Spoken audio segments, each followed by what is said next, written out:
আজান নামাজের জন্য, নামাজ আল্লাহর জন্য, এর ওই জায়গার মধ্যে আশহাদু আন্না মুহাম্মাদার রাসূলুল্লাহ। আচ্ছা, এতটুকুন বুঝছি।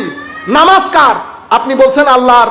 তো নামাজের মধ্যে সুবহানাকা আল্লাহর, আলহামদু আল্লাহর, আসসালামু আলাইকা আইয়ুহান নবী কার?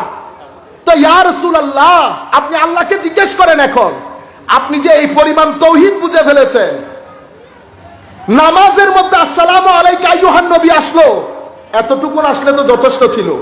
আবার আল্লাহুম্মা সাল্লি আলা মুহাম্মদ, আবার ওয়া আলা আলি মুহাম্মদ। আপনি কি আল্লাহকেও শিয়া বলবেন? আপনারা আমার নবীর মাহবুবিয়ত, আমার নবী আল্লাহর কোন পর্যায়ের বন্ধু সেটা বোঝার চেষ্টা করেন।